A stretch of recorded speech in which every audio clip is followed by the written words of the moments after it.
উজান থেকে নেমে আসা পাহাড়ি ঢলে গাইবান্ধার সব কয়েকটি নদ নদীর পানি বৃদ্ধি পেয়েছে।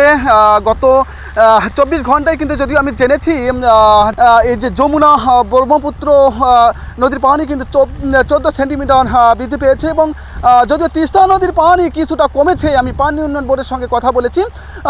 এই যে তবে এখানকার মানুষজন কিন্তু বলছে যে এই যে পানি বাড়ার সঙ্গে সঙ্গে কিন্তু ভাঙন শুরু হয়, আবার কিন্তু বলছেন যে পানি যখন কমে যায় তারপর তখনও কিন্তু সেই ভাঙনটা আরও তীব্র আকার ধারণ করে। আমি এই মুহূর্তে রয়েছি গাইবান্ধার যে ফুলছড়ি উপজেলার যে বালাসীঘাট এলাকা, সেই বালাসীঘাট এলাকায় রয়েছি। আমার সহকর্মীকে একটু অনুরোধ করব সেই ভাঙনের চিত্রগুলো দেখানোর জন্য। এই জায়গাটিতে কিন্তু কয়েকদিন আগেও কিন্তু এরকম ঘর ছিল, সেই জায়গাটি কিন্তু একেবারে ভেঙে যাচ্ছে। আপনারা চিত্রে দেখছেন, চিত্রে দেখানোর চেষ্টা করছি আমি। এই মুহূর্তে কিন্তু সেই ভাঙন কিন্তু একেবারে অব্যাহত রয়েছে। এই যে আপনার চিত্রে কিন্তু দেখছেন ভাঙন অব্যাহত রয়েছে। সকাল থেকে গত কয়েকদিন থেকেই কিন্তু ভাঙছে। এই জায়গাটিতেই কিন্তু এরকম ঘর বাড়ি ছিল।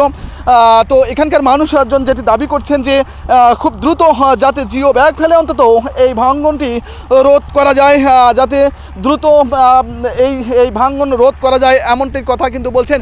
তো একটু আপনাকে জানিয়ে রাখি যে গাইবান্ধার কিন্তু এরকম যে কয়টি নদ নদী রয়েছে তার মধ্যে কিন্তু 21টি পয়েন্টে এরকম ভাঙন শুরু হয়েছে।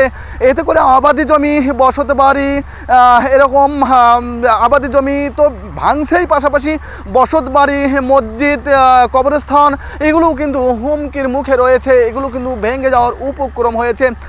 তো আমি কিন্তু দেখেছি যে এই যে কৃষকের এই যে হঠাৎ করে পানি বৃদ্ধি হওয়ার কারণে যে নিম্নাঞ্চলে যে ফসলগুলো ছিল কৃষকের, সেই ফসলগুলো কিন্তু একেবারে নষ্ট হয়ে গেছে।